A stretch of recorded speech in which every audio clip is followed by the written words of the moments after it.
Hey everybody, I just finished my video of Where Warm Waters Halt, and it felt so good doing it, I figured I'd make another video about along the same lines as finding something that is very interesting in a different book besides The Thrill of the Chase, Too Far to Walk, and Once Upon a While. And I have warned against that. I feel like that is not the correct way to go, but there are a lot of interesting things that are in these other books that directly correlate back to stories and themes that are in Thrill of the Chase, Too Far to Walk, and Once Upon a While. Now, I know a lot of people give me crap for going into Too Far to Walk and Once Upon a While, but he did say that there are clues in Too Far to Walk that will help you out. And there's even one clue in Too Far to Walk that's not in, that's not in The Thrill of the Chase. So, but I use those two books to find out, to help me with the clues that are in The Thrill of the Chase, and that's kind of how I go about that, just to clarify it again. But, so back to these other books. I found a lot of interesting things, and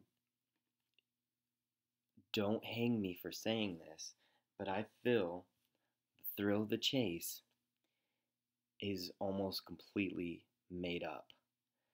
Now I know everyone brings up the 85-15 comment, but look up his quotes about that. He never said he had to be right 85% of the time, and he quoted that. He was quoted saying that he doesn't have to be right 85% of the time. He was careful on not saying that. To me, I feel like a lot of it's made up, and a lot of it, themes and stuff like that, is stolen from different books. Just like the drawings in his book. Most of them are from different paintings and drawings. And that's fairly known within the community. So anyways, I want to bring up something that I have found in The Catcher and the Rye. Now, I hope I don't lose some of you with saying that, because I know a lot of people shy away from The Catcher and the Rye and stuff like that, and I completely understand, and I wholeheartedly agree with that.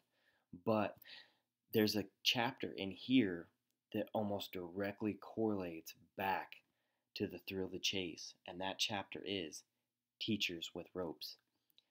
So in The Catcher and the Rye, chapter 16, there's some really interesting things. And I'm not going to read the whole chapter. I don't want to bore you guys too much, but I'm just going to kind of outline. There's about 8 different things that kind of directly correlate back to these books. Most of them are in Teachers with Ropes, but a few other kind of abstract that I just thought I'd mention in this video.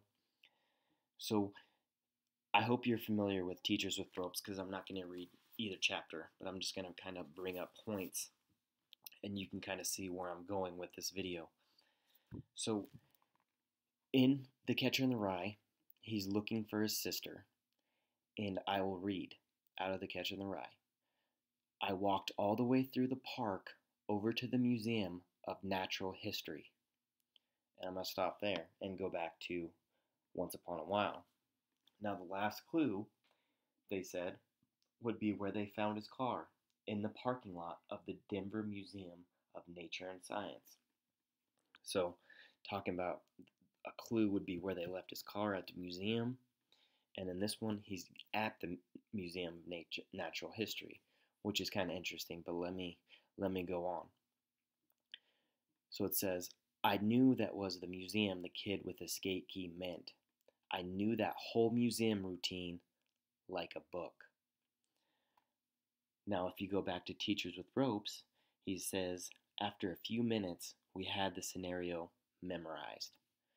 So in The Catcher in the Rye, he knows that whole routine like a book, and in Teachers with Ropes, they had the whole scenario memorized.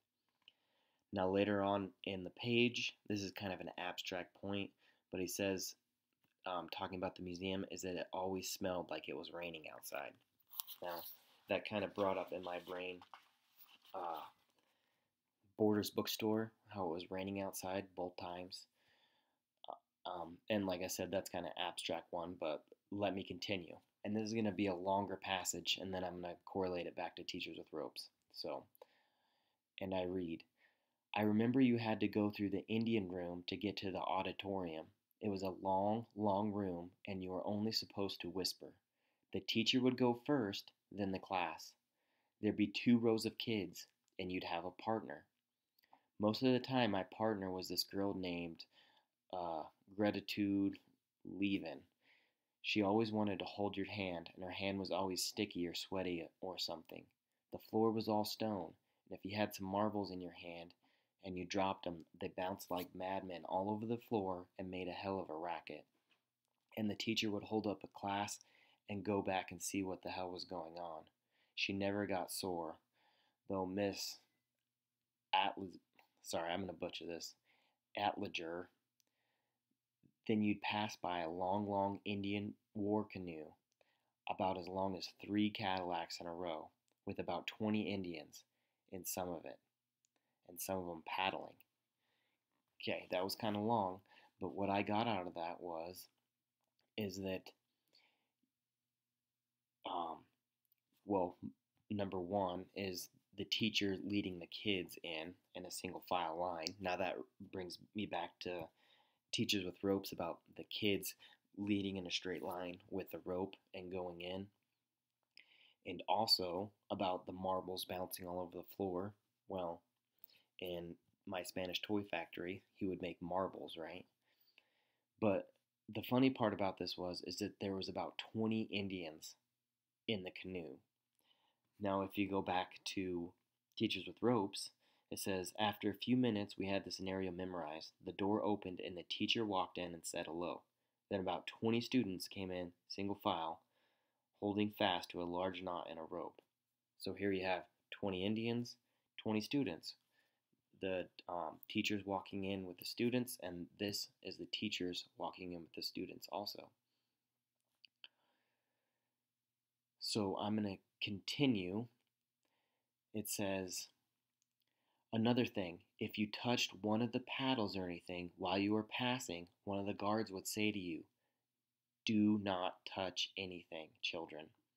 But he always said it in a nice voice, not like a cop or anything.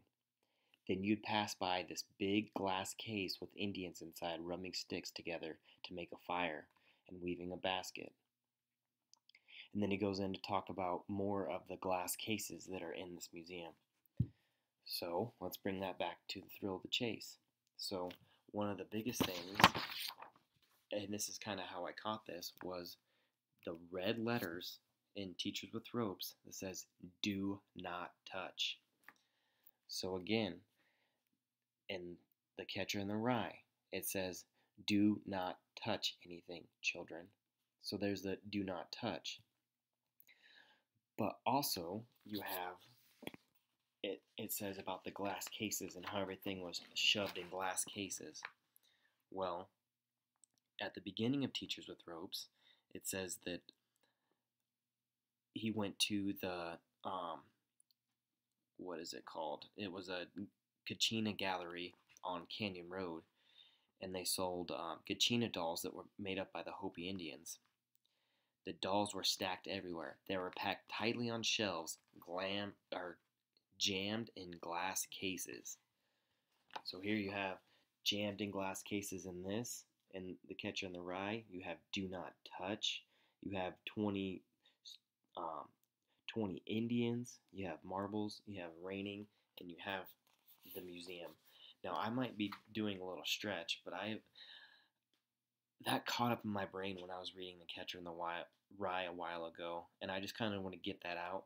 It's kind of an abstract thing to mention, and I don't think it's going to help anyone, but I just kind of wanted to get it out. I think it's really interesting, especially with the do not touch and the glass cases, and all those other points that I made up. And I believe the words do not touch are important. I don't know why he would make them in very bold red letters twice in this chapter. Kind of correlates to the 2 trips that he made to hide the treasure chest. And also to my previous points of maybe, you know, the treasure's hidden somewhere where you're not supposed to go, or, something along those lines where you're not supposed to do something, do not touch. So, those are just some ideas, and I don't think this video is going to help anyone, but it's just something that I caught, kind of correlating from different books, and kind of how I think Finn took stuff from different books and incorporated it into The Thrill of the Chase and his other books. Now, there's a lot of different ones that I've caught too, and if if people like this video, then I'll make some more about it. But if not, that's probably the last video that I'll make about it, just because I don't feel that it's very important. But something interesting, something to make you think on this winter, since you're not boots on the ground and involved, and everyone's just staying at home cooped up because of the snow. So, anyways, hope that video made sense and it wasn't too choppy and jumping around for you guys. But if you do have the Catcher in the Rye, read that and tell me what you think. So, alright, well, that's it, guys. I will catch you guys later.